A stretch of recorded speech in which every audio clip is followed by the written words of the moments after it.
Bonsoir à toute la communauté, je suis ravie de vous retrouver, ça fait longtemps qu'on ne s'est pas vu. Et ce soir, j'ai la joie d'accueillir Virginie. Bonsoir Virginie. Bonsoir, Annelise. Tu vas bien? Ça va très, très bien. Un petit peu impressionnée, mais ça va tout bien. La communauté du Grand Changement va t'accueillir, donc les personnes vont arriver. Dites-nous si vous nous voyez bien, si vous nous entendez bien dans le chat, si pour vous l'image et le son sont bons. C'est important qu'on le sache pour que vous puissiez bien suivre la conférence. Donc toi, Virginie, tu es en Suisse, c'est ça? C'est ça, je vis en Suisse à 1300 mètres dans les montagnes au-dessus de la ville de Vevey. Ok, Ouais. super. Grâce à Internet, on peut te voir dans le monde entier, ici maintenant sur YouTube et Facebook. Donc, c'est génial. Ravie donc de vous retrouver tous et toutes. Dites-nous si tout va bien pour vous, si vous avez passé un bon été, si vous nous voyez bien, si tout se passe bien. Et Virginie, je vais te proposer de nous raconter un petit peu qu'est-ce qui te passionne, qu'est-ce qui est important pour toi et qu'est-ce que tu viens nous partager sur le grand changement. Donc moi, ce qui me passionne dans la vie, ça a été tous les je crois que c'est la curiosité des gens et tous les chemins qu'ils peuvent vivre. Ça, c'est une grande passion d'écouter les histoires des gens et ce qu'ils ont pu traverser. J'ai la chance d'être une maman d'un petit garçon de 13 ans, la joie d'avoir un garçon de 13 ans. Génial. Pour toutes les mamans qui ont un enfant de 13 ans et qui voient le poème que c'est d'avoir un ado. Du coup, j'ai fait tout un chemin en fait spirituel que je raconterai et je propose en fait tout un suivi qui pourrait être de l'accompagnement spirituel et que moi j'ai appelé un pèlerinage intérieur. En fait, un pèlerinage intérieur, donc ce qui induit de la lenteur, ce qui induit un chemin, une réflexion, des étapes, peut-être en opposition aussi ou à des personnes que j'ai vues beaucoup piocher dans divers stages, dans divers cultures, prendre un petit peu, puis partir, puis un moment de réfléchir vraiment sur un réel cheminement intérieur. Voilà. Voilà. Génial.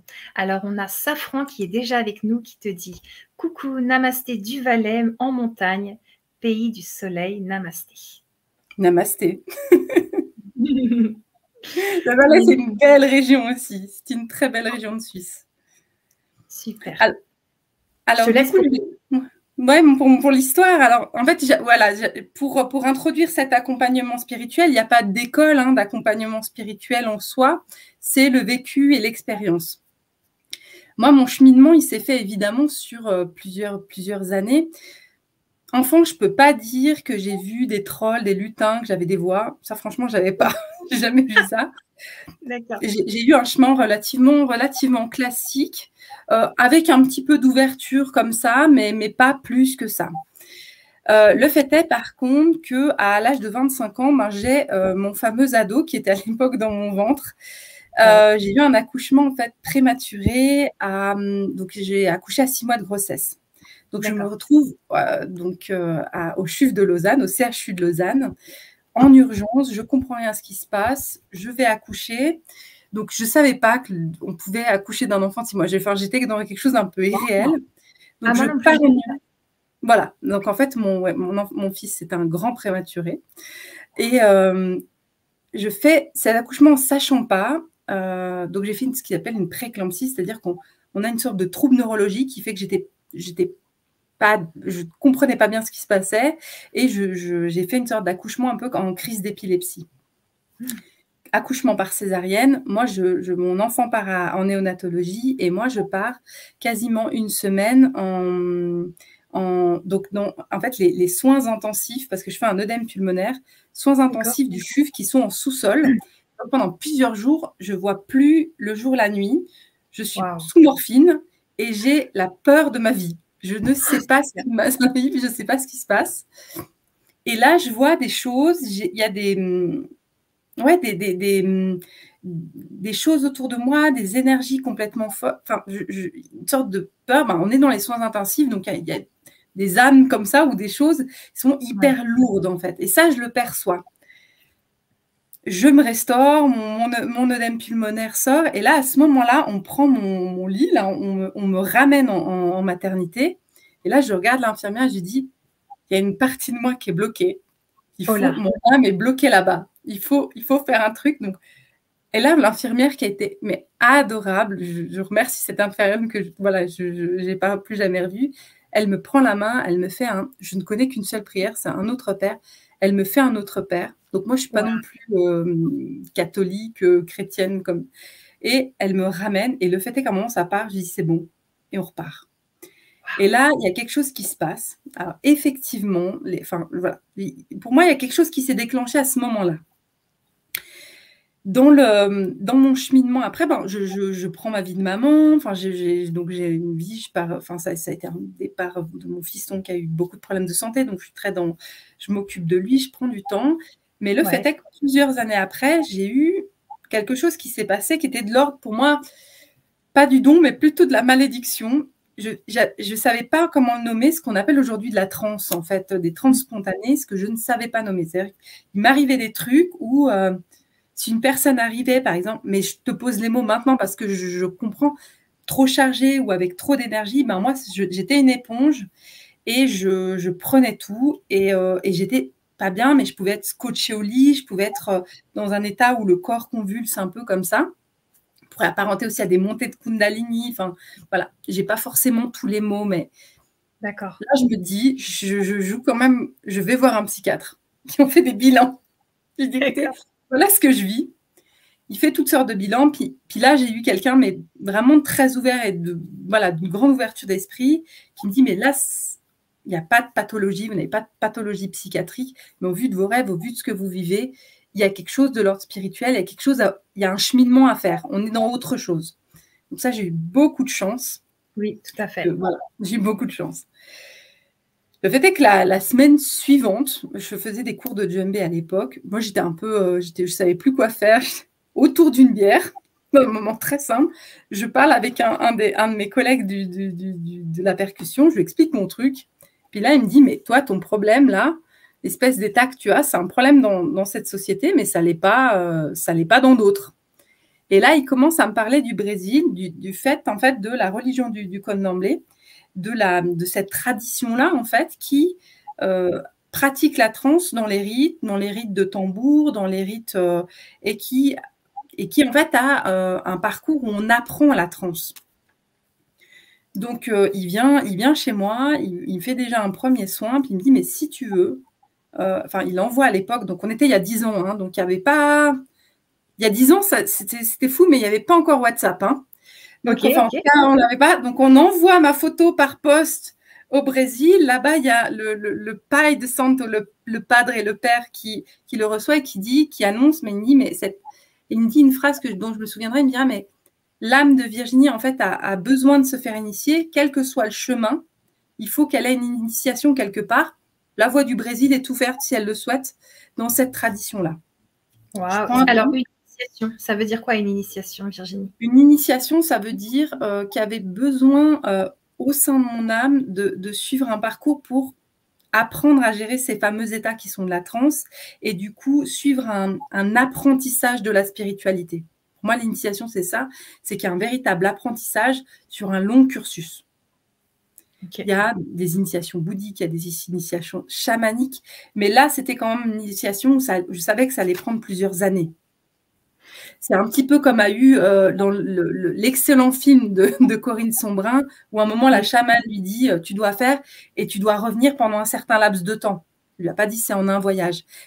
On était à peu près finalement dans quelque chose, j'ai trouvé ça très proche moi, sauf que j'étais dans mon pays et moi, par contre, à l'inverse d'elle, qui était déjà directement dedans, moi, j'ai pris le temps, puis je suis partie. Enfin, au début, je ne voulais pas partir et finalement, 6 mois plus tard, j'étais dans l'avion.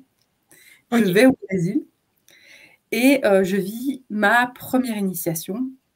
Et là, une des choses qui est faite, alors autant, par exemple, dans le développement personnel, on va beaucoup ouvrir. La première chose qui est faite, c'est mon père de Saint m'explique que j'ai une parabole au niveau de la médiumnité, que je capte tout.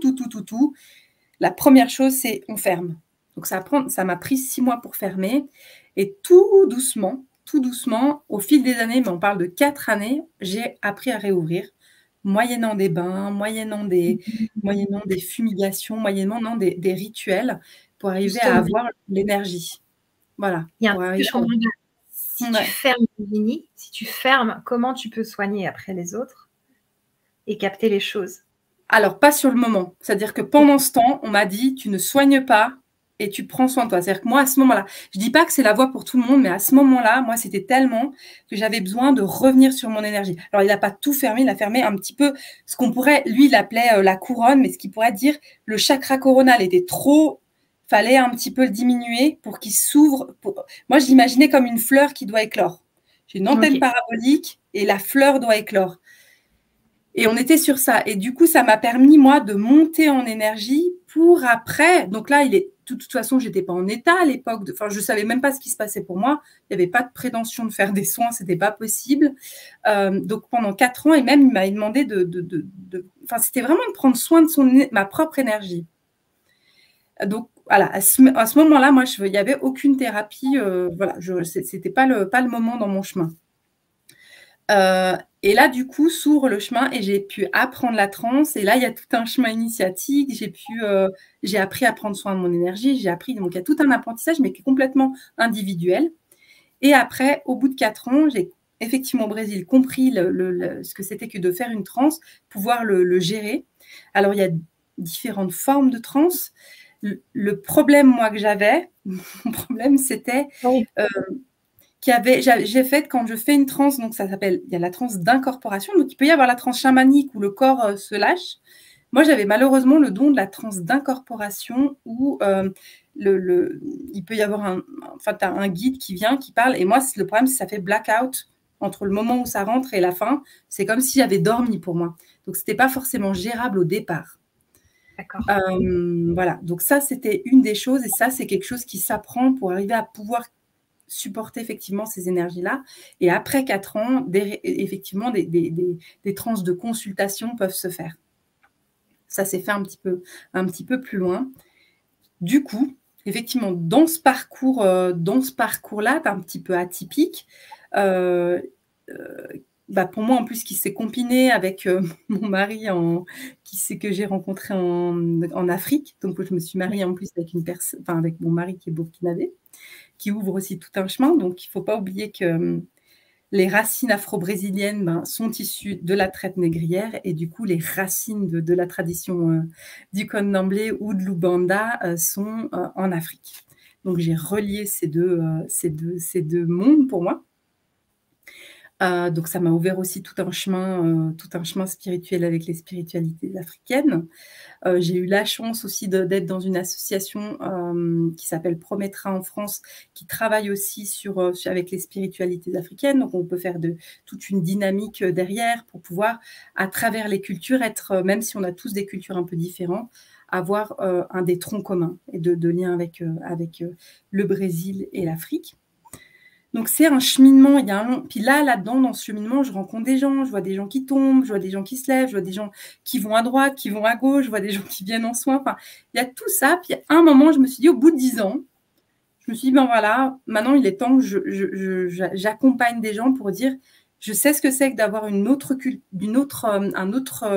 tradition que celle dans laquelle on est né. Comment on peut cheminer avec. Ça a été un petit peu ça les bases de ma réflexion, puis de fait que je me sois lancée. Donc, après, je me dis, pour moi, j'ai associé ça à une forme de pèlerinage.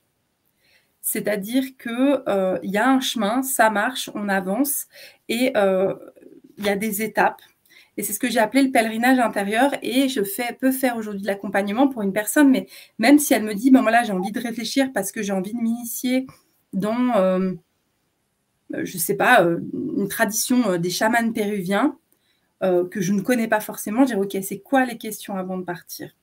Et c'est quoi, qu'est-ce que tu as envie de préparer? Qu'est-ce qui peut se passer? Parce que dans les grandes lignes du sacré, il y a quand même des grands codes qu'on va respecter.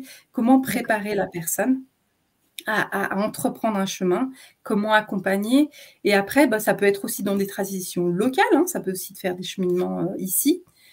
C'est de se dire c'est vraiment cette invitation à un chemin sur le long terme. Ça, j'insiste, c'est pas un sprint, c'est un marathon. Ouais. Super, ça c'est précieux. Parce que dans cette société, on veut tout vite et tout. Mais là, justement, on vous invite à prendre le temps. Prendre le temps aussi de rencontrer Virginie, de comprendre qui tu es. Et justement, j'ai 2 questions. Toi, tu es prêtresse, qu'est-ce que ça veut dire?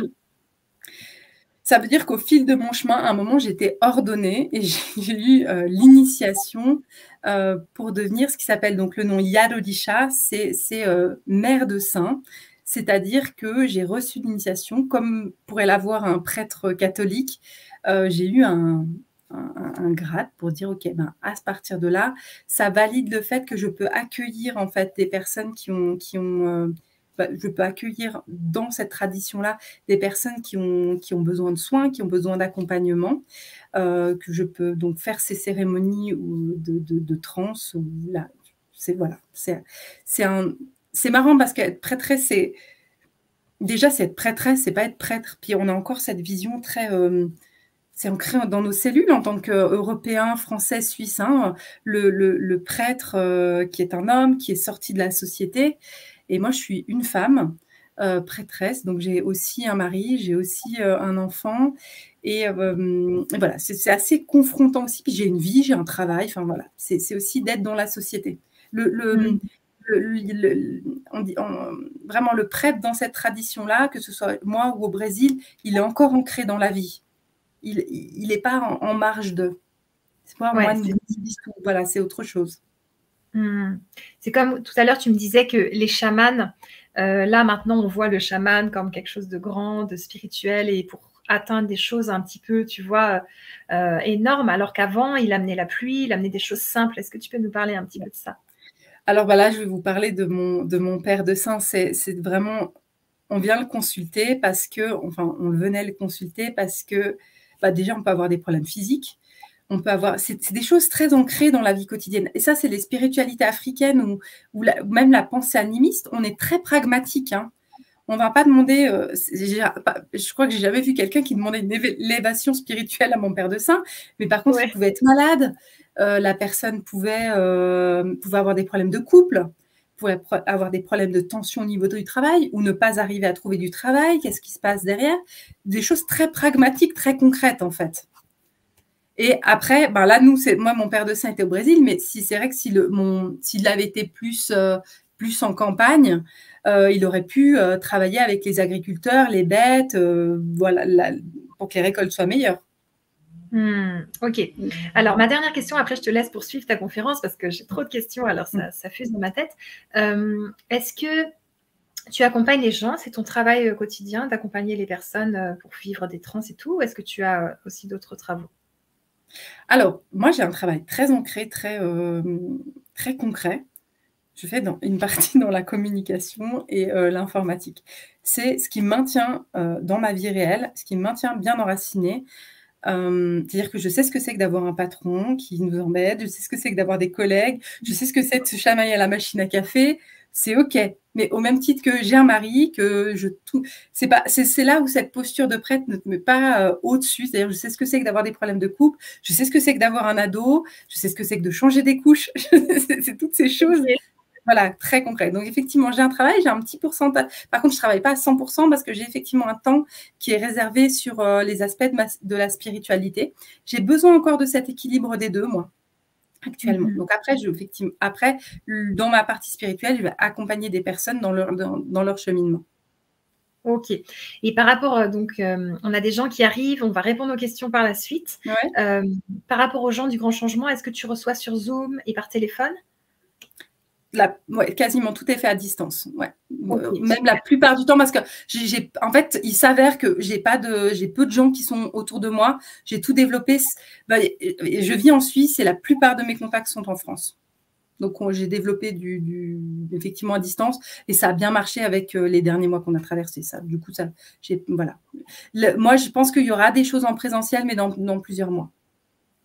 Génial. Ok, merci. Eh ben, je te propose de foncer dans cette belle Vibra-conférence, démarrer un pèlerinage intérieur. Bon, voilà. Le pèlerinage intérieur, on est dans la question, c'est justement cette fameuse lenteur et de se dire, quand on a envie de se lancer dans un chemin spirituel, qui peut être, tiens, de dire, je vais me lancer dans faire des stages de Reiki ou quelque chose, c'est de se poser un tout petit peu et de faire un pas de côté, de dire, OK, est-ce que c'est juste? Pour moi, il y a plusieurs questions à se poser. Et j'ai utilisé le mot de pèlerinage aussi parce que ça ne nous viendrait pas à l'idée d'aller faire Saint-Jacques-de-Compostelle et dire, allez, j'y vais. OK, j'y vais la semaine prochaine. Ça ne nous viendrait pas à l'idée. on regarderait l'itinéraire, on regarderait où on peut dormir, on s'achèterait du matos, on préparerait ce pèlerinage parce qu'il y a un aller et il y a un retour qui dure un certain temps. Ça, c'est important. Et après, il y a des questions, moi, je vais accompagner aussi sur des questions très concrètes. C'est-à-dire, vous voulez vous lancer dans telle voie. La première chose que je vais inviter les gens aussi, quand on a un chemin spirituel, c'est aussi d'aller honorer la spiritualité qui a été dans notre arbre généalogique. C'est-à-dire que, je vais prendre purement et simplement, mais en France, on aura une tendance catholique générale. C'est-à-dire, est-ce qu'on est en paix avec la religion de nos parents, de nos grands-parents? Et on est une génération où c'est pas forcément en paix. Et il y a déjà besoin de regarder ça. Pour moi, il y a la première chose qui est de dire, avant de partir explorer hors des sentiers battus, c'est d'aller honorer, et pour moi, c'est juste d'être en paix. C'est dire, c'est quand même ce qui a constitué un certain nombre de valeurs dans notre aide, dans notre éducation. On est d'accord, on n'est pas d'accord, on doit honorer ce qui a été transmis. Après, on se dit, OK, une fois que tu es OK, bon, déjà, j'ai eu des personnes qui sont venues en accompagnement avec moi, qui étaient au départ en rébellion, qui cherchaient autre chose, parce que la religion chrétienne, catholique, pour la personne qui était venue, voilà, elle était un peu en rébellion, les cours de caté, c'était pas bien passé. Et après, du coup, on a revu, on a regardé ça, on a regardé des livres, de la littérature qui parlait de la vie de Jésus, et finalement, elle est restée dans cette voie-là. Puis c'est OK, mon travail, il était fait. Okay. Il y en a d'autres auxquels je dis, c'est OK, par contre, moi, j'honore mes ancêtres, j'honore ce qu'ils ont été, mais moi, je veux sortir et je veux explorer d'autres choses. C'est OK, mais par contre, on est en paix avec ses ancêtres et on est en paix avec la religion. Voilà. Ça, c'est une des choses. Donc, vraiment, donc, aussi, c'est quelle relation on a avec nous. Donc, étape suivante, quelle relation on a avec nos ancêtres. Parce que toutes ces voies, dès qu'on part hors des sentiers battus, on est vite dans des voies animistes, dans des voies bouddhistes, dans des voies, justement, dans le chamanisme.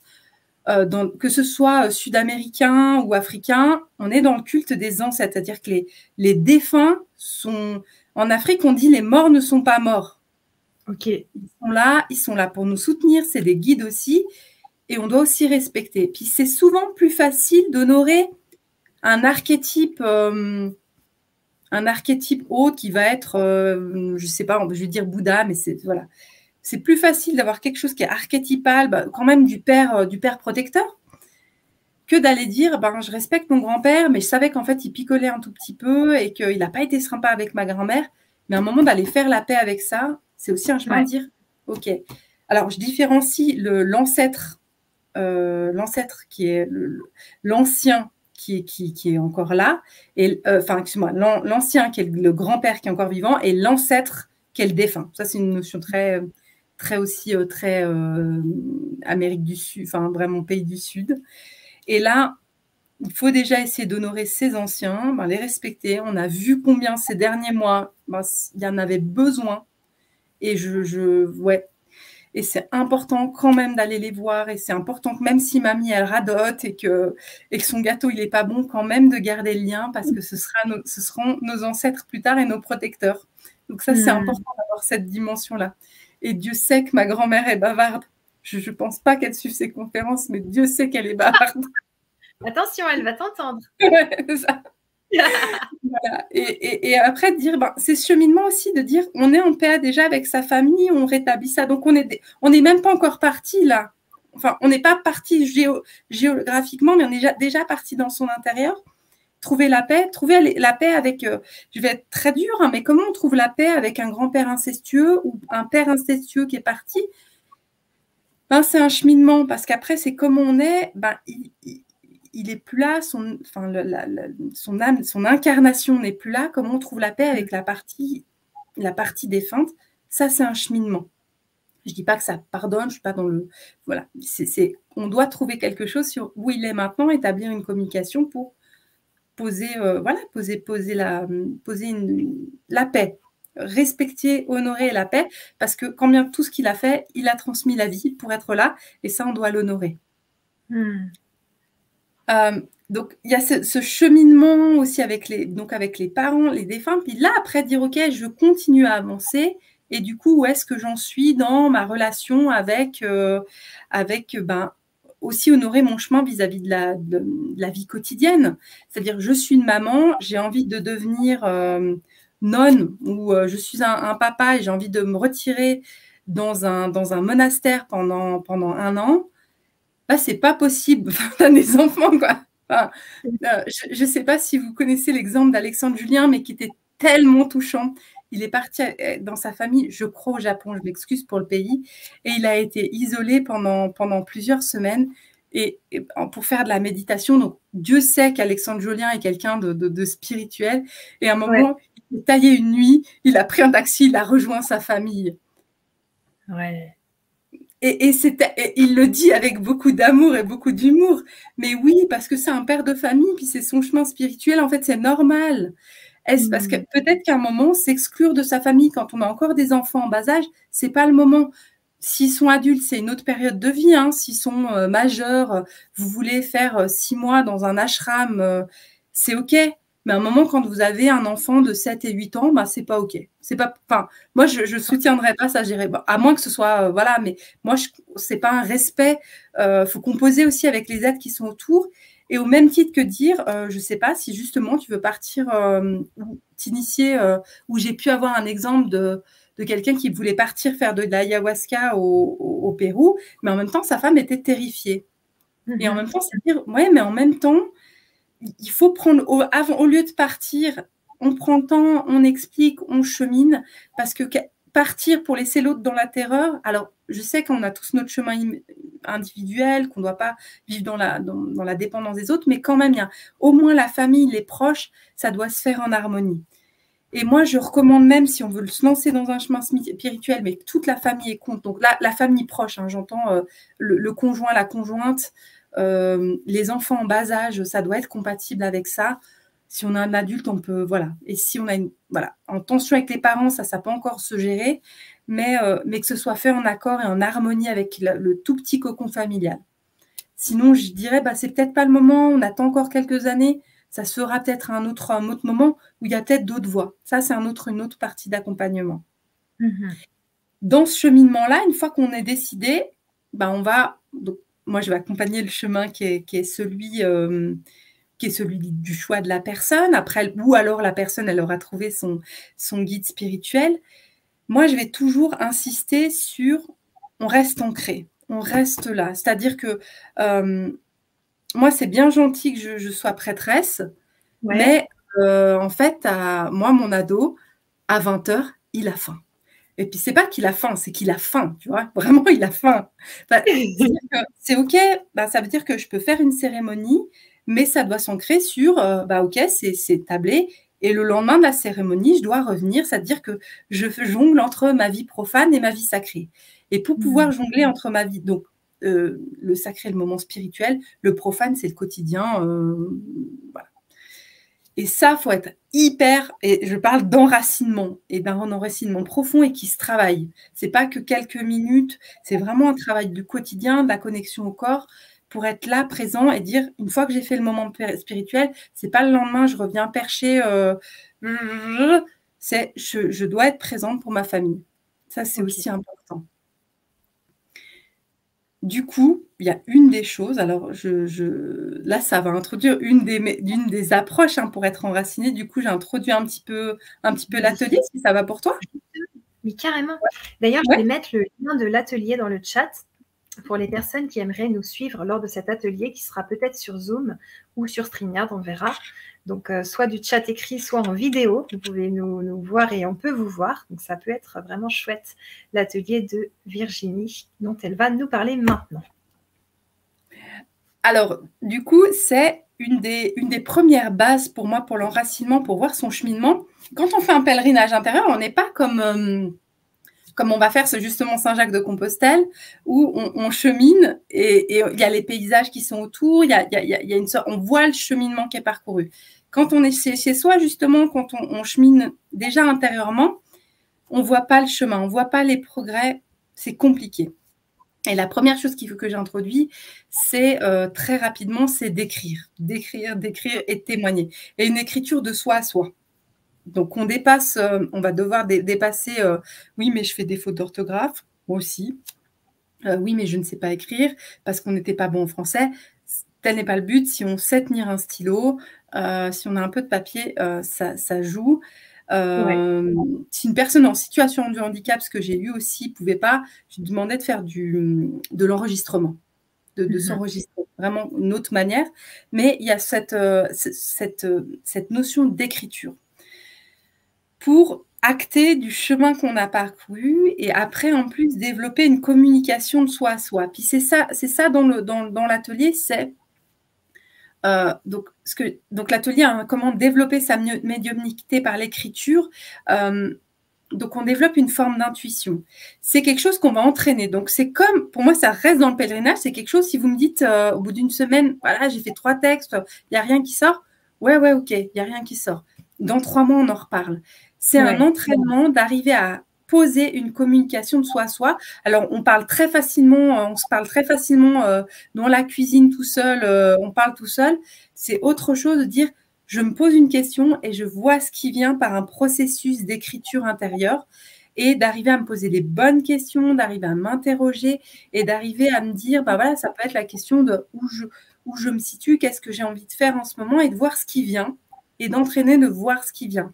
Au même titre que ça peut être dans la gestion d'émotions, voilà, j'entre dans la colère, ok, attends, ou toute autre vague d'émotions, dire, si on arrive, ce qui n'est pas toujours, mais à des moments, dire, ok, pourquoi ou même après, dire, qu'est-ce qui s'est passé à ce moment-là, qu'est-ce qu'il y a derrière pour qu'il y ait la colère, la tristesse ou quelque chose qui ait pu me blesser. Et on écrit, et on écrit, et on écrit, jusqu'au point où on peut développer une forme de communication de soi à soi et une forme d'intuition aussi pour élargir, dire ça peut être, voilà, quel va être mon prochain projet, puis de voir ce qui vient. Donc, il y a une forme intuitive. Et ce qui est assez fou, c'est qu'au fil des mois, quand on se relit, on arrive à voir qu'on avait l'info. Et en se relisant, on dit, OK, c'est ça qui est important. Il y a des fois des choses qui émergent, donc on se relit et on voit qu'il y a autre chose que juste... On arrive à lâcher le mental à un moment pour arriver à avoir une communication plus intuitive qui se passe dans un ailleurs. Donc, ça, c'est vraiment le but de comprendre cet outil-là au niveau de cet atelier. Donc, j'ai structuré. On aura notre Zoom. Il y aura voilà, l'échange, la pratique. Et après, en complément, il y a une série de mails que moi, à recevoir tous les jours pour avoir le pied à l'étrier, pour savoir comment commencer ce que j'appelle le journaling ou l'écriture intuitive, pour savoir quelles questions se poser, voilà, comment démarrer. Voilà, ça va être ça. Alors, j'ai déjà 2 questions. Est-ce que ça va être lié au rêve? Tu vois? Alors, oui. Alors, dans une phase de journaling, dès le départ, je dis ce qui est bien, c'est d'intégrer aussi dans une partie de son... Donc, on s'achète un journal, on s'achète un beau... Est-ce que j'ai là? Pas tout de suite à bout de bras, mais de s'acheter un livre, puis c'est aussi dire... C'est une écriture quotidienne, hein. C'est pas une fois par semaine, c'est quotidien. Ça peut être 10 minutes. Alors, au début, quand on commence, puis qu'on a pris le pas, j'ai pu faire des sessions, des fois de 2 heures. Puis après, une fois que c'est sorti, on peut avoir des petites sessions de 10, 20 minutes, 10 minutes. Il y a quelque chose qui sort. Et moi, je propose toujours d'intégrer les rêves parce qu'évidemment que derrière, ça va réveiller des choses. Et évidemment, pour certaines personnes, on arrive au fil des mois, il y a des personnes qui ne rêvent pas. Et d'ouvrir ce champ, ça va ouvrir le champ du rêve. Et d'écrire son rêve, ça permet aussi de le relire. Et de pouvoir aussi en voir, même dans cette écriture, de voir qu'est-ce qu'on en sort soi-même du rêve. Quel est les grands messages des livres des symboles, mais c'est-à-dire, en fait, pour moi, ça veut dire quoi? C'est déjà la première et la plus juste des interprétations. C'est je vois un corbeau. Est-ce que c'est... qu'est-ce que ça veut dire pour moi le corbeau? Si c'est un sens pour moi, je n'ai pas besoin d'aller chercher plus loin dans l'inconscient collectif. Je vais regarder ce que c'est. Ok, merci. Et ma deuxième question, c'est marrant parce qu'aujourd'hui, j'ai accompagné une cliente, j'accompagne les personnes hypersensibles, elle s'appelle Constance, et elle me demandait comment on fait la différence entre des pensées du mental et des pensées intuitives, c'est l'intuition, le ressenti. Qu'est-ce que tu en penses, toi, Virginie? Alors ça, il n'y a pas de réponse toute faite. C'est justement quelque chose qui s'affine. Ça peut m'arriver d'être dans quelque chose où à un moment j'écris, puis je commence à journal. Donc je pose une question dans mon journal, puis je vais dire bien, bah tiens, mais ça peut être de très, tiens, comment mener ce projet. Puis à un moment j'arrive dans ma liste et puis j'écris, ah tu vas faire ça, déjà je me parle à moi-même, des choses comme ça. Tu vas faire ça, puis j'arrive à une to-do list. Là, c'est ma tête qui veut faire une to-do list. Dans l'écriture, on a une phrase, on a un dialogue. Pour moi, déjà, hors du mental, on n'est pas dans le jugement. C'est pas quelque chose. Souvent, dans le mental, on va se juger. Bah voilà, j'ai pas. Oui, mais t'aurais dû faire ça. Là, on est bien dans le mental, on va bien se culpabiliser. On va être voilà voilà. Il y a quelque chose de très jugeant et de très dans le faire. Par contre, à un moment, on descend à un autre niveau et c'est cette sensibilité-là qu'on travaille. On arrive dans un dialogue constructif pour moi, où il y a quelque chose qui ressort, où à la fin d'une session de journaling, on est positif et on n'est pas accablé par une to-do list, j'ai 50 trucs à faire. C'est, OK, déjà, je vais passer à l'action parce que j'aurai potentiellement quelque chose à réaliser, mais je suis bien. Ouais, et je suis nourrie. Et il y a quelque chose qui a pu lâcher dans une session d'écriture. Ok, merci. Ouais. Donc, l'atelier, il va se dérouler comment concrètement? Alors, l'atelier, je vais expliquer en fait la structure. Alors, les bases, comment ça devient une petite routine, comment on instaure ça, comment en fait il y aura aussi une sorte de format de base sur lequel après, enfin vraiment pour commencer, puis après les personnes pourront cheminer, mais sur comment on arrive à passer dans un espace créatif, comment on arrive à toucher d'autres frères et à créer pour rendre possible, parce qu'on est toujours dans le spirituel. Donc ça, il y a des techniques au départ. Et par exemple, pour arriver à lâcher le mental et arriver justement à être dans un espace positif, on commence le journaling ou une session d'écriture par remercier. On va remercier ce qui s'est passé, on va regarder le positif. Déjà, on apaise le mental, on régule un petit peu les émotions pour arriver à dire OK, je remercie. On n'empêche qu'aujourd'hui, j'ai eu un toit sur la tête, j'ai pu manger, ma voiture a bien démarré. Ça, c'est voilà. Même si, évidemment, il y a eu plein de trucs, mais il y a quand même eu des belles choses. Et de toujours se reconnecter à des choses positives dans la journée. Et après, d'entamer des questions et d'arriver dans cette zone de créativité qui fait que si vous avez un projet où ça peut se travailler sur plein de choses, hein. L'écriture, ça peut être votre relation à l'argent, ça peut être la relation à la santé, à la perte de poids, ou on peut par exemple entamer un dialogue avec son corps. T'en es où en ce moment? Tu veux plutôt quoi? Voilà, voilà, est-ce que voilà, ou entamer un dialogue avec une partie qui est en souffrance de son corps. Tiens, là, dire quoi? Qu'est-ce qui se passe là, tiens, si mon foie, j'avais envie de dialoguer avec mon foie, qu'est-ce que j'ai envie de me dire à moi et mon foie? Puis on entame comme ça ce dialogue. Et après, pour arriver à toucher à une forme de magie qui fait qu'on est dans une dimension de la physique quantique, dans cette pensée créatrice, pour arriver à ce que, s'il y a quelque chose, on ouvre d'autres champs, on ouvre d'autres possibles pour aussi évoluer. Au niveau des projets, c'est complètement fou quand vous vraiment sur quelque chose qui est très la santé, ça peut l'être, la perte de poids, vous voyez, et sur un projet, quand vous voyez vos textes de départ, puis vous voyez finalement le champ des possibles, puis toutes les bonnes opportunités qui sont venues, on a créé une forme de pensée créative, mais par l'écrit. Génial, merci beaucoup. Donc cet atelier, il est disponible à vie, vous pouvez vous le procurer à tout moment et puis le vivre et le refaire plusieurs fois dans la vie, j'imagine aussi.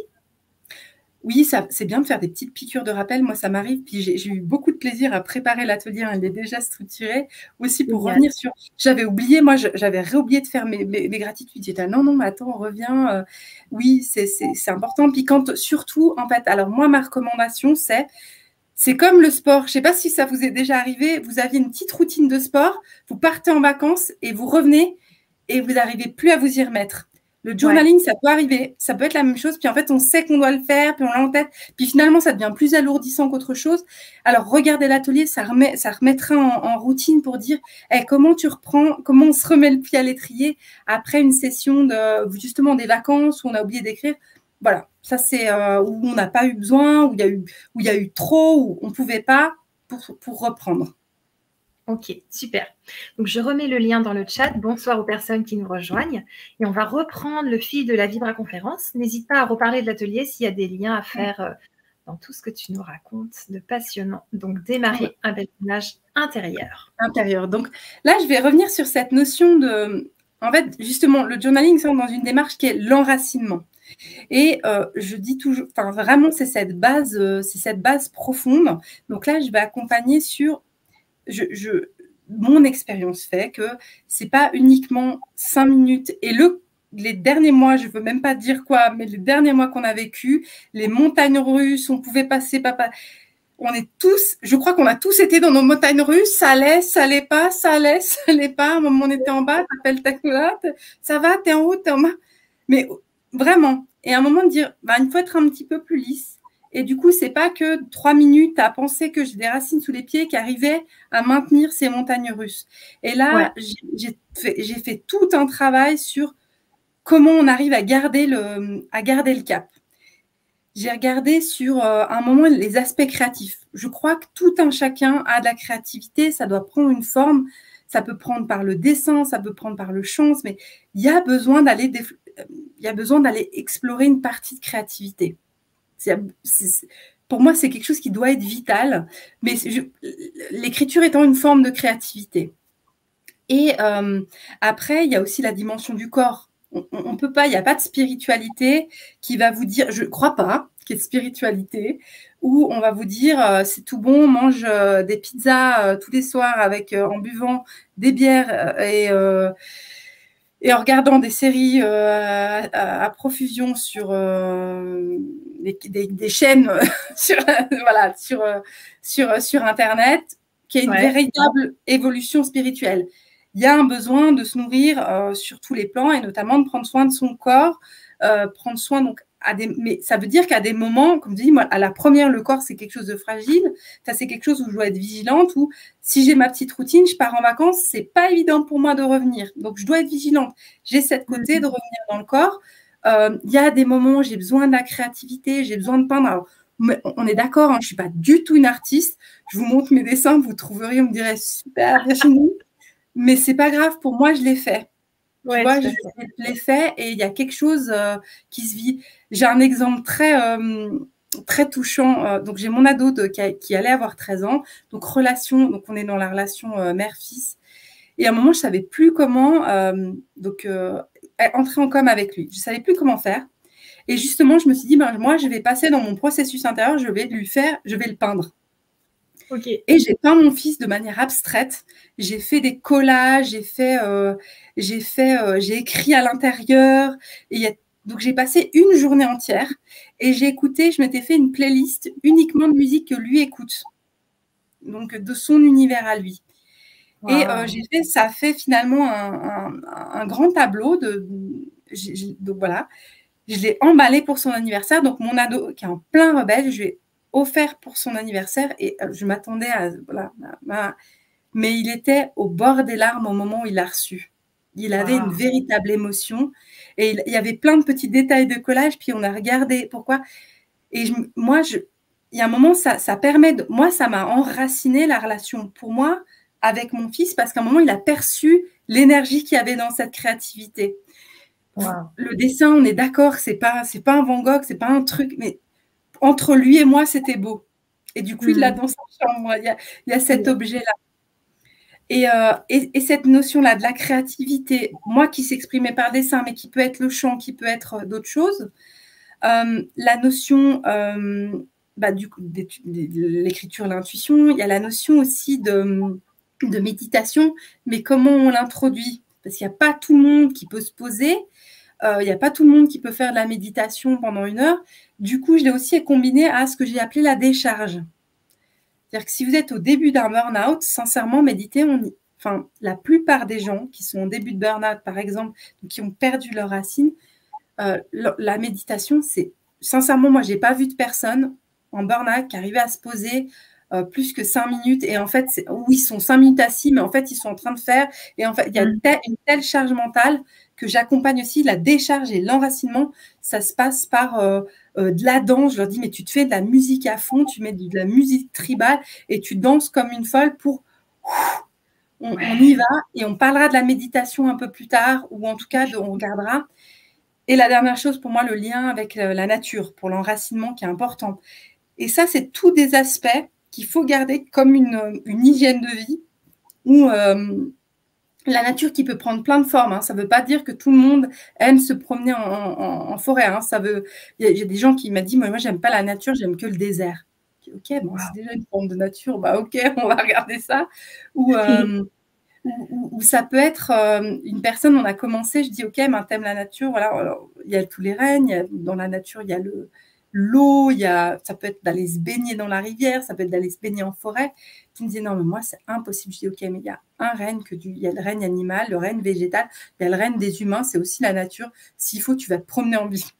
On commence comme ça, avant de regarder, quand vous êtes en plein Paris, dire, ok, il se passe quoi si vous vous posez devant un banc, puis vous êtes dans un parc, puis le renne humain s'agite, il se passe quoi? On va regarder. Donc, un enracinement. Donc, c'est là où on n'est pas encore parti. On n'est pas allé prendre on n'est pas encore parti prendre de l'ayahuasca au Pérou. On n'est pas encore parti dans un ashram. On est sur soi. On est dans un cheminement intérieur et dans toutes ces étapes sur lesquelles il faut veiller. Enfin, et être vigilant. Et ça peut être, alors moi la première, enfin je pratique ce que je fais, hein.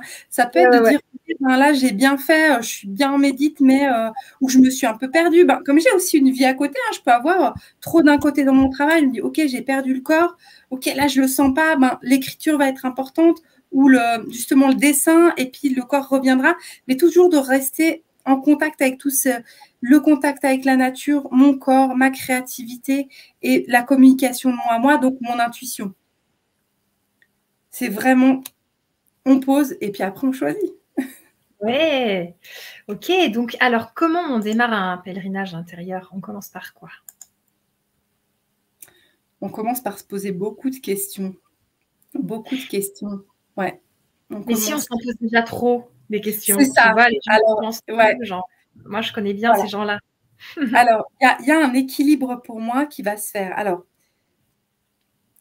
j'ai été initiée dans une tradition qui n'est pas la mienne, où il y a un équilibre à avoir qui, par exemple, souvent, dans ce que j'avais pu voir dans d'autres choses, c'est le guide spirituel qui va dire, ouais, mais t'es trop dans le mental, lâche ton mental.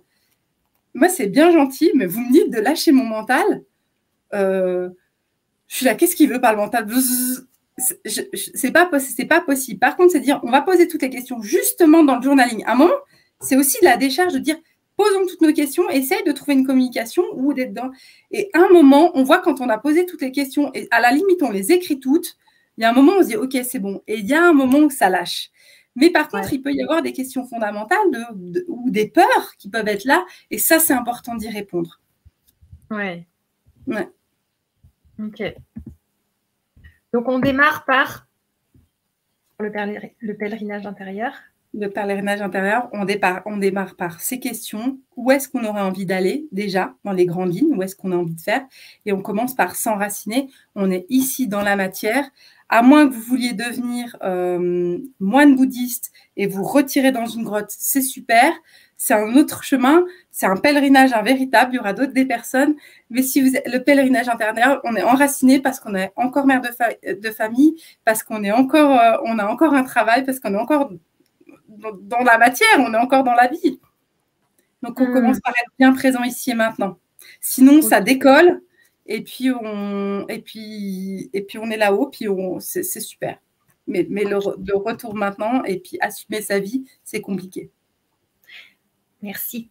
Tu as beaucoup parlé de lenteur et tout, mais justement, je reviens à ces personnes qui pensent trop. Comment tu fais pour aller lentement dans ce pèlerinage intérieur? Alors, penser trop ou vouloir trop faire, c'est un peu différent pour moi. Les deux. Ouais, les deux. Alors, penser trop, comme je dis, pour moi, le journaling, c'est vraiment une méthode. On va penser. Le plus compliqué, c'est la personne qui a envie d'aller très vite. et qui a envie d'aller justement la semaine prochaine, je veux aller au Pérou, je veux faire. Et ça, c'est un cheminement d'expliquer. Et là, il faut expliquer le sacré. Faut expliquer le sens et l'importance du sacré. Et hyperactivité et sacré, c'est compliqué. Et en fait, faut redonner de la valeur au sacré pour dire si tu vas trop vite, tu vas pas mettre la profondeur et l'intensité, tu peux consommer. Enfin, pour moi, il y a la boulimie spirituelle. Des fois, j'utilise ce terme. Si tu vas faire la boulimie spirituelle, d'un coup, tu vas... j'ai vu des personnes, un coup, ils étaient chez les Inuits, la fois, ils testent après chez les Péruviens, après, ils sont... Et on va, mais en fait, on n'est jamais rentré en profondeur.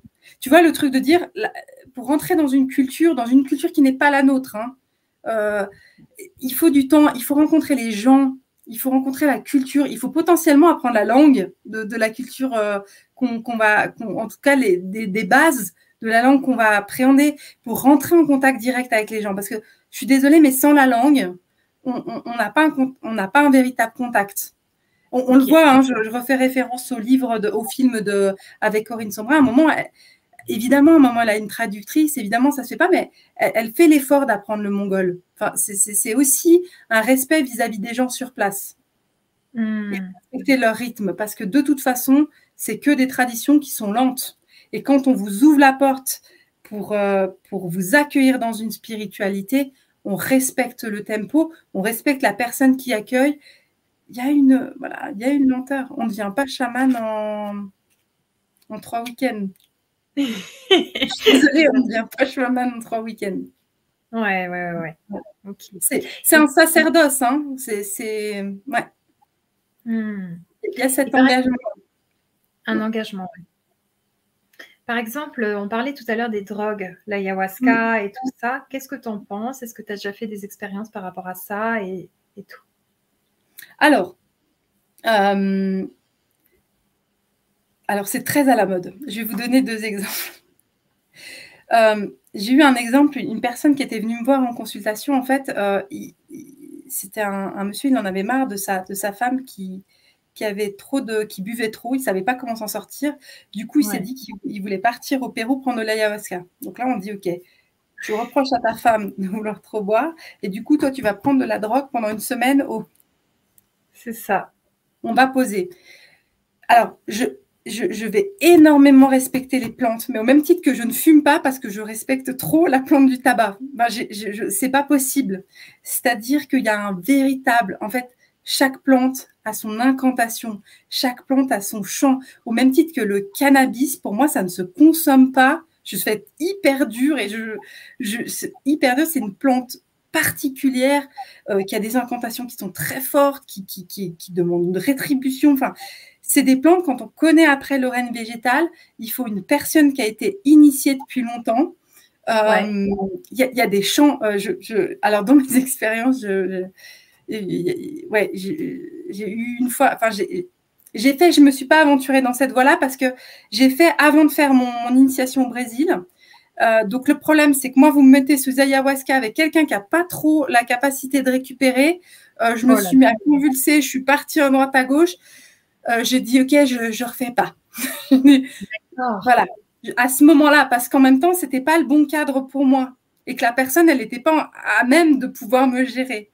Donc, pour moi, c'est toujours de se poser la question de dire avec qui vous partez, parce qu'il n'empêche que ces plantes-là, dans des traditions très, très particulières, je me souviens, j'ai oublié le nom de sa tribu, excusez-moi, mais j'avais rencontré un chaman, donc un chaman qui était péruvien. Lui, quand il est né, on lui a mis sur la langue un petit peu d'ayahuasca comme rite d'initiatique quand il était bébé. Il est né, on lui a mis une toute petite, donc une petite goutte qu'on lui a massé la langue avec. Donc, c'est un contact avec la plante qui se fait et ça se fait tout au long de la vie. Et il a eu, donc lui, c'est quelqu'un qui va accompagner, mais il est tombé dedans, mais il est tombé dans la potion quand il était petit. Donc, il y a un véritable accompagnement. Donc, moi, si le chemin est fait dans une longue période, c'est-à-dire, c'est pas je prends l'avion, j'arrive lundi, je prends mon ayahuasca, je reprends l'avion la semaine suivante et mardi, je retravaille. Ça, c'est pas possible. Si on se prépare, il y a un cheminement, puis il y a des gens très bien qui le font aussi ici, hein. il y a un cheminement ici, il y a un cheminement qui va s'accompagner dans un cadre très rigoureux, très rigoureux. On ne chante pas n'importe quel chant. Après, on peut aller… Là, pour moi, je pense que c'est un chemin spirituel ou une pratique qui est possible, moyennant, alors pour le coup, encore plus de lenteur. Ok. Là, ça me vient une question parce que je regardais une émission sur les personnes schizophrènes et ils expliquaient que ça se déclenchait parfois entre 17 et 25 ans et parfois par la prise justement de drogue. Tu peux nous réexpliquer, je trouve ça trop passionnant, cette histoire de vibration de la plante en fait. Est-ce que par exemple certaines drogues, elles ont une vibration tellement haute que la personne, elle disjoncte avec ou à quoi elle sert si elle n'est pas pour être prise par l'humain, elle sert à être plante. Oui, tu vois. Alors là, pour ce faire, il y a les travaux d'Olivier Chambon, le docteur Olivier Chambon, qui a fait vraiment un travail, qui est médecin, psychiatre, qui a fait un travail sur les médecines psychédéliques. Il me semble qu'il sort un livre bientôt. Il y a, en tout cas, essayez de regarder, il y a des ouvrages bien pointus là-dessus. Moi, d'un point de vue, donc ça au niveau médical, d'un point de vue spirituel, tu vois, je vais reprendre l'exemple d'un moment quand on dit, moi, on me ferme et j'étais dans quelque chose où j'avais des trans. Je peux imaginer qu'à terme, j'aurais développé une forme de schizophrénie parce que je n'avais pas la bonne initiation. J'aurais pu, à terme, le faire. Ce qui va se passer à un moment, notamment avec la prise de cannabis qui est prise très jeune, voilà, de manière très festive, ok, mais le problème, c'est que pour certains adolescents qui ont potentiellement une capacité médiumnique, on prend du cannabis, donc on fait ou d'autres drogues, on fait des allers-retours. Et le problème, c'est qu'on ne sait pas gérer. Et puis quand je te dis, tu vois, pendant 4 ans, j'ai travaillé l'énergie de mon corps pour pouvoir avoir la médiumnité assez forte vis-à-vis de la vibration corporelle. Là, en fait, on explose le truc. Tu prends l'ascenseur, tu montes, puis en fait, tu redescends d'un coup parce que tu arrêtes. Du coup, la chimie du corps, la spiritualité, elle ne suit pas. Et ça devient hyper dangereux. Pour moi, c'est le plus dangereux pour les personnes qui ont des dons, en fait, qui ont des prédispositions. Paradoxalement, on est dans une société où on n'a plus de rites. On n'a plus de rites communautaires. On ne va plus danser dans son village. On ne va plus être ensemble. On ne va plus éventuellement faire des trans comme peut l'être fait dans… J'ai vu des rites africains où le soir, il y a le tambour et on est tous ensemble. Et il y a cette danse de trans qui va permettre d'évacuer, qui va permettre de se sentir en communion, qui va se permettre d'être dans quelque chose. Et ça, on ne l'a plus dans notre société. Et pour moi, je peux m'imaginer que toute une jeune génération qui va dans les rêves partis de trans, c'est juste ça qu'ils viennent chercher. Finalement, c'est le manque de rites dans notre société, c'est le manque de communion et c'est le manque d'état d'espacement de soi où il va se passer, où on va lâcher. Dans l'état de trans, on lâche. Parce qu'on manque de spirituel, on manque de sacré chez nous. Et du coup, on perd effectivement le contact des plantes et le contact de la transe. Et donc, la plante dont on parlait tout à l'heure, est-ce qu'elle a pour vocation juste de rester plante et de ne pas être consommée par l'humain parce que tu disais qu'elle avait une vibration immense? Alors, par rapport au cannabis, moi, je ne connais pas. Le cannabis, moi, dans mon parcours, je ne connais aucune voie spirituelle qui utilise le cannabis. Peut-être qu'il y en a. Moi, je n'ai pas rencontré. D'accord. Par contre, j'ai rencontré des gens fantastiques qui font des travaux et des soins fantastiques avec la plante de l'ayahuasca, avec le tabac aussi. Ça, c'est… Moi, le cannabis, je n'ai pas vu. Mais peut-être quelqu'un peut me dire, mais non, oui, ça se fait dans une tradition. Peut-être que dans certaines traditions où elles plantent au Maroc, peut-être qu'il y a… Moi, je ne connais pas. C'est une plante… Moi, dans mon expérience, quand on l'a… Il y a des personnes qui sont venues me voir pour… arrêter la plante, le cannabis. Quand on le prend hors d'un rite sacré, c'est vraiment une énergie qui se met autour de la personne et c'est une énergie mais castratrice. C'est une énergie qui prend beaucoup. C'est une énergie qui demande une forme de rétribut. Elle va demander des offrandes, on ne lui donne pas forcément, alors elle prend beaucoup. Et c'est compliqué de s'en sortir. Tu vois, ça, je trouve ça passionnant, cette énergie de la plante. On ne se rend pas compte, en fait, de ce qu'on prend ou… Ouais. Et après, derrière, en plus, ça va inhiber les émotions. Donc, la personne, purement rationnellement, elle va fumer du cannabis en général pour pour se calmer, pour faire une sorte d'automédication. Donc là, je parle de cannabis, on le fume, voilà, mais je parle pas de tout ce qui est traitement thérapeutique de CBD. C'est autre chose, hein, c'est une autre forme. Ça, voilà, je vais pas m'aventurer là. Je le regarde sur ce plan spirituel et puis sur le plan justement de l'enracinement, on n'est pas connecté à ses émotions. À un moment, on va se fuir une partie des émotions. Bah, je suis un peu dure, je suis désolée, hein, mais on va fuir une partie de ses émotions. Moi, ce que j'ai vu, je peux que partager mon expérience. La personne, quand elle va arrêter, la première chose qu'elle va faire, c'est qu'elle va se prendre des vagues d'émotions, des vagues de colère. Elle va se prendre, et il va falloir canaliser ça, enraciner pour dire, ouais, oui, c'est ça que tu calmais, mais à un moment, on va aller le regarder, on va aller s'y confronter, et puis on va pouvoir cheminer un peu plus loin. Donc, les personnes qui te consultent donc par Zoom, par téléphone, elles viennent pour quoi, par exemple? Alors, c'est vraiment, je suis perdue au niveau spirituel. Ça peut être, il y a peut-être par rapport à du développement personnel plus classique, des questions plus religieuses. C'est-à-dire que moi, par rapport à un cheminement, on va poser la question de Dieu. C'est rare de le poser en développement spirituel, hein. Par exemple, dans les stages chamaniques, on va parler de l'animal totem, mais pareil, dans mon expérience, j'ai pas dit à un moment, on va parler de Dieu, puis on va mettre un mot derrière. Ça peut être la source. Alors, moi, je vais questionner, vous en êtes où là dans votre relation à Dieu? Comment ça se passe? Et on va devoir aller travailler ça. On va devoir regarder. Donc, ça veut dire ce cheminement-là, de dire où est-ce que je vais. Ça va être beaucoup des gens qui ont fait beaucoup de stages de développement personnel et à un moment qui dit mais j'en ai marre, je cherche mais je trouve pas. Et on va questionner ces questions de la relation à Dieu. Puis ça va être après des problèmes, typiquement des problèmes qui ont des gens qui. Des problèmes interculturels, par exemple des couples interculturels où il y a des choses où il faut adapter la compréhension de la culture de l'autre. Des personnes, ça peut être aussi des personnes qui se sentent envoûtées ou qui se sentent qu'on les a jeté un sort. Ça c'est quelque chose de très fréquent. Les personnes que je ne sais pas, que je ne vais pas prendre et je le pose tout de suite ici, les personnes qui veulent rappeler leurs ex ou qui veulent... ça, c'est pas de mon ressort. Je me refuse de faire ça. Je refuse de faire ça. C'est hors de question. Voilà. Merci. Alors, est-ce que ça te dit qu'on prenne quelques questions? Oui, tout à fait. Génial. Alors, on va regarder un petit peu les questions. Je remonte le chat. Ah oui, donc, Safran qui te demande 6 mois pour fermer. Comment? Tu sais, quand tu as fermé ton chakra coronal, comment tu le fais? Et après, je te dis la suite. Ouais, alors il y a eu alors là, je me suis mis sous la responsabilité d'un père spirituel et il y a eu un rituel qui a été fait dans cette tradition-là, mais ça se fait dans d'autres. Je n'ai malheureusement pas le droit de dire le rituel, mais il y a eu il a fallu entrer lui, il est entré donc à l'époque, je ne savais pas le faire, hein, donc il est entré en communication avec mes guides, il leur a fait des offrandes pour demander et pour négocier avec eux.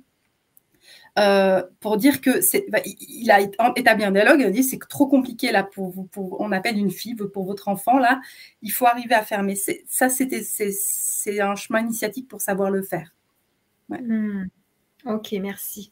Et il poursuit en te demandant, ne comprends pas le fermer, se retrouver. Est-ce que c'était pour te retrouver?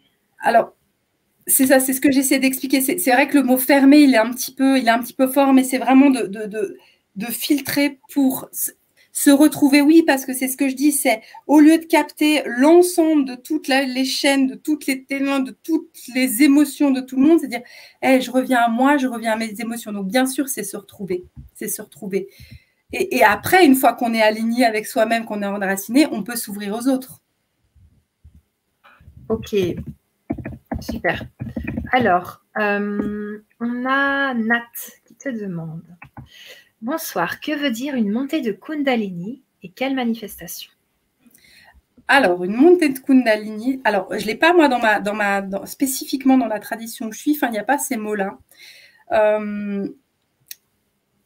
Ça va être une énergie qui part, une sorte de feu, nous on va l'expliquer comme ça, qui va être un éveil spirituel qu'on peut avoir, mais qui est très physique.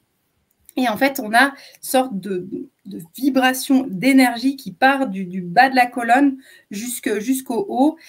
Les personnes qui ont des montées de Kundalini, elles sont il y a trop d'énergie, elles ont des problèmes pour dormir, elles peuvent convulser. Un bon signe de montée de Kundalini, ça dure sur une période, c'est pas très agréable, on se sent un petit peu devenir fou, mais ça va être donc une montée de Kundalini non gérée, pas maîtrisée. Hein. Après, on apprend à gérer. Il y a par exemple le yoga de la Kundalini qui permet de bien pouvoir gérer ses chakras et de faire monter et descendre cette énergie. C'est l'énergie vitale, c'est l'énergie sexuelle aussi. Hein. C'est cette énergie-là. C'est la vie, hein. C'est ce qui va transmettre la vie. Et quand elle l'expose parce qu'elle n'est pas bien canalisée, parce que l'énergie autour n'est pas bien, parce qu'on est un peu fatigué, que ça ne joue pas, elle peut s'éveiller comme ça. Et on peut, par exemple, moi, ça pouvait être d'avoir une sorte de tremblement en pleine nuit comme ça. Puis je ne comprenais pas ce qui se passait. On se sent seul pendant une montée de Kundalini parce qu'on ne sait pas forcément ce qui se passe. Puis beaucoup de perceptions qui se développent comme ça d'un coup. Ok. Ouais. Et c'est quoi la différence avec la Merkaba? Est-ce que tu sais? Alors ça, je ne sais pas. Non, je ne sais pas. D'accord. Moi, je ne connais pas la Merkaba. D'accord. Alors, on a Enyo qui t'envoie plein de good vibes. Je ne sais pas si tu le connais. Ah oui, je le salue bien. Ouais, je salue tout bien. Merci beaucoup, Enyo. Enfin, c'est quelqu'un avec qui on a beaucoup cheminé. Et justement, lui donc là, on a la chance d'être géographiquement proche. Et puis là, lui peut venir dans les cérémonies que je fais où il y a des trans. Donc, il me connaît bien. Il me connaît même en trans. Il connaît ma guide. Il la rencontre. Il l'aime bien. Ils sont devenus amis. Génial. Alors, on a une de mes clientes qui est là et qui me remercie encore merci pour ce que vous faites, Annelise. Toujours des intervenants captivants et des intervenantes. Donc, ce soir, on a Virginie avec nous. C'est vraiment passionnant. Merci à toi, Virginie. Merci à toi. Alors, je continue les questions. Donc, ouais, je demandais un petit peu comment les gens se ressourcent. Donc, il y a Enyo qui nous dit « Nature et bricolée, c'est comme ça que je vide ma tête. » Ah ouais, on est dans la matière. La nature, il y a ce qui s'appelle la nature miroir, hein, le fait de pouvoir voir ce que la nature nous dit. Je me permets de partager quelque chose, Enyo. Un jour, on avait fait tout un travail avec Enyo pour vraiment sa reconnexion à lui-même. Et le lendemain, il y avait quelque chose, il m'avait dit avant le rituel, il m'avait dit, mais il y a quelque chose de lourd autour de moi. Il y avait quelque chose pour lui à enlever. Et il a vu un rapace comme un aigle le lendemain du rituel qui attrapait, donc il était en train de marcher et ce rapace attrapait quelque chose au sol et l'enlevait. Et là, pour moi, on a la nature qui lui donne la réponse, c'est-à-dire j'ai dit, et nous, on a bien fait notre travail, c'est-à-dire qu'il avait effectivement une certaine forme de lourdeur et on a retiré la nature, le règne animal lui a montré qu'on était arrivé. Waouh. Ouais. C'est trop bien. Merci. Alors, je reviens sur le thème des hypersensibles, parce que c'est vraiment mon domaine de travail. Qu'est-ce que tu conseillerais? Parce que j'ai des personnes qui ont fait des stages de chamanisme et elles se sont retrouvées en transe au bout de 5 minutes et elles n'en ont jamais refait parce que ça leur a fait peur. Tu vois, comme tu disais tout à l'heure, elles ont des capacités, des facultés et au final, ça part en live très vite. Donc, il faut y aller doucement dans ce que toi, tu proposes, par exemple, ou dans ce que d'autres proposeraient. Ou comment on fait quand on a déjà des perceptions? De prendre le temps et puis puis c'est de savoir aussi, c'est de se poser d'arriver à sentir, est-ce que si on a des perceptions, peut-être que d'être dans un stage de chamanisme où il y a passablement de personnes, j'ai fait des stages de chamanisme, il y avait 50 personnes, donc 50 personnes au tambour. Quand vous êtes un hypersensible ou vous avez des grandes perceptions, je ne le recommande pas forcément. Ok. Voilà. Je dirais, ça pourrait arriver plus tard quand on est plus blindé, plus protégé, bien ancré ou pas. Voilà, c'est dire, et puis c'est 50 personnes qui ont leurs problèmes, qui ne sont pas chamanes, qui sont. Enfin, c'est un tel brassage énergétique que voilà, je le recommande peut-être pas forcément. Enfin, puis c'est pas le seul chemin. Il peut y avoir justement peut-être qu'il y a quelque chose dans l'hypersensible qui est quelque chose de plus doux que le tambour, que tout de suite entrer dans quelque chose qui part trop vite en fait. D'accord. Mais voilà, ces 50 tambours qui ne sont pas des gens initiés. Enfin, je rappelle juste, quand on fait dans les traditions primaires, hein, les gens qui font le tambour, qui font les percussions, sont des personnes qui ont été initiées spécifiquement pour ça. Donc aussi, il y a une communication de la personne qui a joué l'instrument, c'est vraiment un statut particulier. Et du coup, elle va amener la personne dans une forme de transe de manière... c'est son métier, hein, elle a une technique pour ça, puis il y a une vigilance, puis ça se passe aussi à d'autres niveaux. C'est pas 50 personnes qui font... C'est autre chose. Donc. Ok. Wow, ouais. Merci. Ça répond vraiment à ma question parce que je me demandais si les hypersensibles, ils ne pouvaient pas y aller, mais quelque part, des fois, il ne vaudrait mieux pas qu'ils y aillent. Tant que ça. Tu sais, je vais te partager quelque chose de très personnel. Justement, moi, j'étais aussi très sensible. Hein. J'ai beaucoup cherché dans ce chamanisme et je respecte, je vais dire une sorte de chamanisme plus commercial. Enfin, voilà, quelque chose où on n'est pas dans... Enfin, il va falloir faire la part des choses dans les gens que vous rencontrez et ça, je veux nommer personne. Mais moi, j'étais partie dans quelque chose où justement, il y avait 50 tambours, c'était des stages, on faisait ça sur un week-end. Il y avait, par exemple, il pouvait y avoir de l'alcool dans le stage. C'était pas... Voilà. C'était pas interdit, des choses.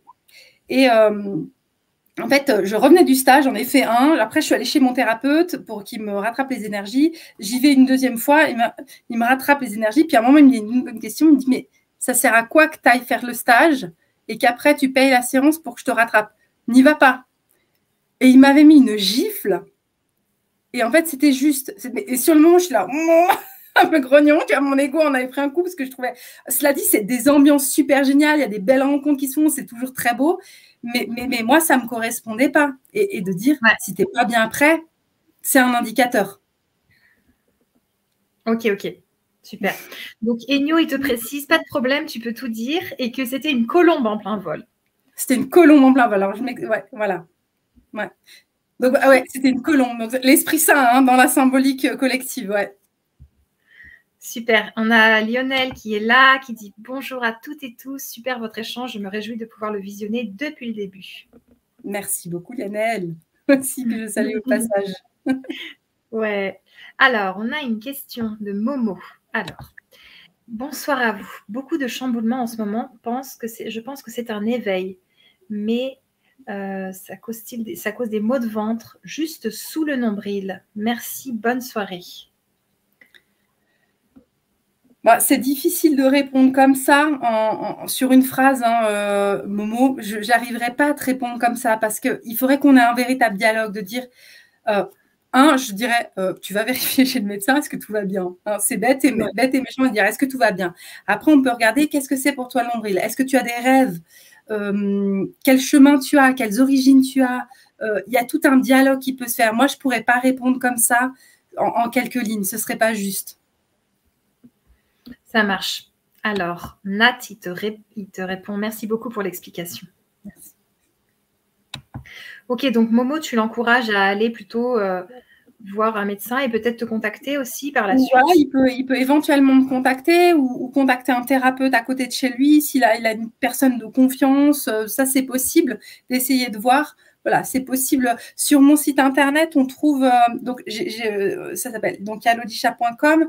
J'ai tout structuré le site comme un pèlerinage et il y a ce qui s'appelle les moments refuge. Donc dans le refuge, on peut avoir en moi faire un entretien directement réserver un entretien avec moi. Et il y a sur mon site internet, il y a aussi, pour commencer, puis savoir où on en est, il y a une transmission que je fais gratuite qui s'appelle Dieu, l'univers, la foi et moi. C'est gratuit, vous vous inscrivez. Puis déjà, ça pose des questions de... à un moment, ça pourrait aussi te dire où tu en es vis-à-vis de ta spiritualité. Moi, je pose des questions, je dis, ok, il y a peut-être quelque chose qui bouge. Voilà, il peut y avoir aussi les ancêtres qui se réveillent puis qui veulent qu'ils se mettent en mouvement dans une spiritualité. C'est possible. Il y a plein de champs des possibles. Merci. Alors, j'ai mis ton site dans le chat. Vous pouvez cliquer dessus pour pouvoir directement aller dessus. Eh bien, c'est magnifique. On a répondu aux questions. Si vous en avez encore, c'est maintenant. Et je te propose de nous faire une conclusion, Virginie, de tout ça, pour qu'on puisse repartir en sachant un petit peu pour cet atelier, qu'est-ce que tu nous proposes de répéter un petit peu pour les gens qui viennent d'arriver et puis ensuite de faire une conclusion. Voilà. Alors, donc, de par mon chemin d'être prêtresse dans la tradition du Comme d'emblée, j'ai effectivement accompagné énormément de personnes de culture occidentale dans d'autres cultures, ou en tout cas de les accompagner dans leur chemin spirituel, voire religieux, mais religieux qui leur appartient. C'est-à-dire, là, moi, je ne vais pas orienter sur une religion. Et pour ce faire, on va toujours partir de... On s'enracine, on se pose les bonnes questions et on arrive à établir une communication de soi à soi pour savoir ce qui est juste et pas non plus se faire embarquer dans les informations des autres et toujours être dépendant de l'information de l'autre.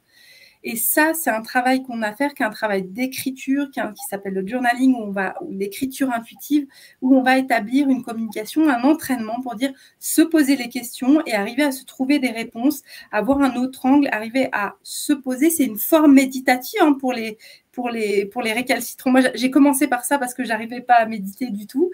Puis j'ai commencé par ça pour arriver à poser, calmer le mental, justement, poser tout le mental pour un moment dans l'écriture, arriver à une communication qui se passe dans un ailleurs.